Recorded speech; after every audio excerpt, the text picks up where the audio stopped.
This is Audible. Penguin Random House Audio presents The Widow, a novel by John Grisham. Narrated by Michael Beck. Chapter 1.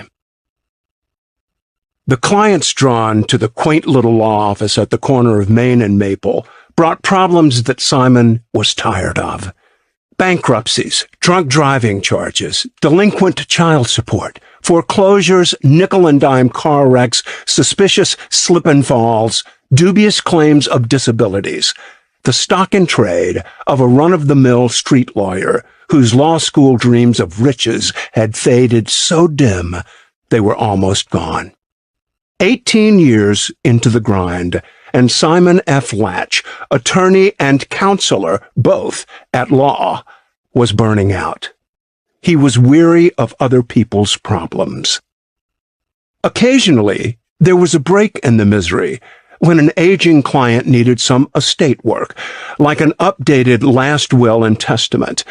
These were almost always uncomplicated matters that any first-year law student could handle, regardless of how somber Simon tried to make them. For only $250, he could write, or draft, as he preferred to say, a 3-page simple will, print it on heavy gold bond paper, get it notarized by his staff, and convey the impression that the client was executing something profound. The truth was, half of them didn't even need a will, regardless of how simple, though no lawyer in the history of American jurisprudence had ever said so to a paying client. It was also true that the $250 fee was a ripoff, because the Internet was filled with free simple wills that were just as binding. It was also true that Mr. Latch would hardly touch the will. Matilda, his secretary, filled in the blanks and printed the important documents.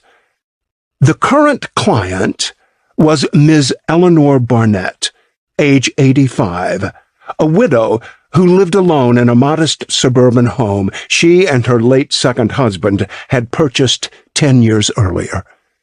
She had no children, though Harry Corsack, her last husband, had 2 sons from a bad first marriage, and had tried for years to convince Eleanor, his beloved second wife, to adopt the pair for various reasons, none of which appealed to her, because, as she confided to Matilda during their lengthy second phone chat, she loathed the boys. They were nothing but trouble. "And do you have a mortgage on your home?" Matilda had asked, politely interrupting the beginning of what promised to be a windy narrative about the 2 sorry sons. No, the house was paid for, as was the car. There were no debts. Harry Corsack had been quite frugal, a child of Depression-era parents, you know, and simply hated the idea of debt. Between phone calls, Matilda did her usual Internet checking and learned that the home, as assessed by the county for $280,000, was indeed free of liens, and the car, a 15-year-old Lincoln, was also unencumbered. Digging a bit deeper, she found a rap sheet for Clyde Corsack, the elder of the 2 unadopted sons.